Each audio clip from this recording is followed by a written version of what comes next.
Hey everybody, time for some more Amico news because late last week was Gamescom 2021. This is basically kind of like a European E3. I believe it happens in Germany. So Scene World had a retro panel that lasted over 2 hours with a bunch of people. It wasn't all Amico. I'd say only about 25 minutes of it was Amico talk, and that spread throughout. But I did try to go through this to get anything Amico related, and basically what I heard is Tommy say that, first of all, that there's not going to be any online gameplay for the Amico. I know they're big into the couch co-op, having people in the same room. I didn't realize that there wouldn't be any online gaming for the Amico.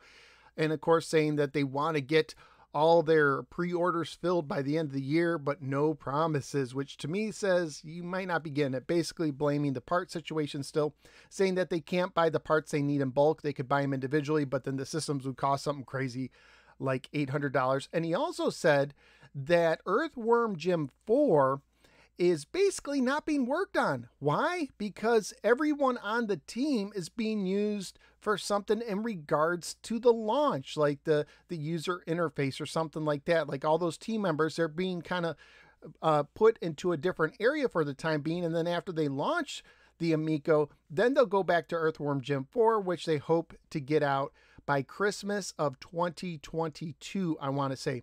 Now, I also found this on Reddit, so this is also part of Gamescom.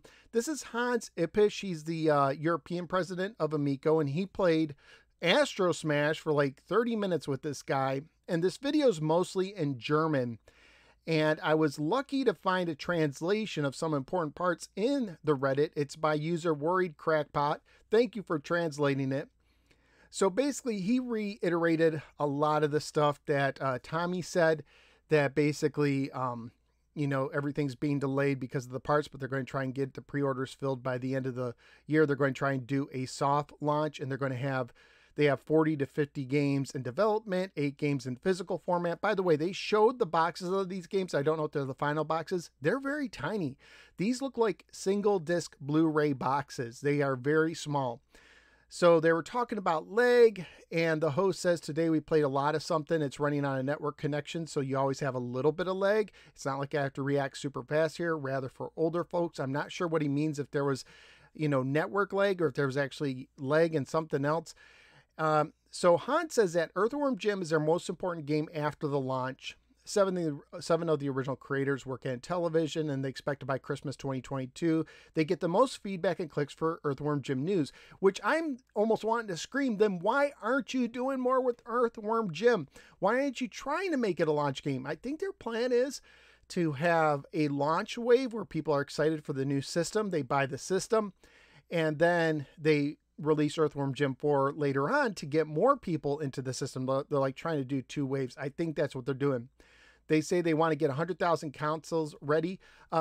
Tommy said that they have 100,000 sold in pre-orders and purchase orders.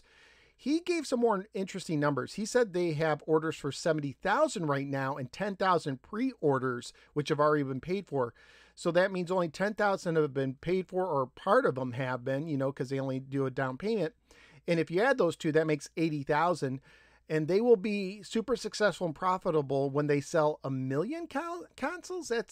That seems like a very high goal right now. Talk about the smartphone kind of argument. Night Stalker and Cloudy Mountain are still being worked on. They have 200 IPs. Of course, they're only working on 50 games, so they're doing nothing with a lot of games right now. And then they want to talk about the physical games. So there'll be 8 at launch. These will contain gimmicks.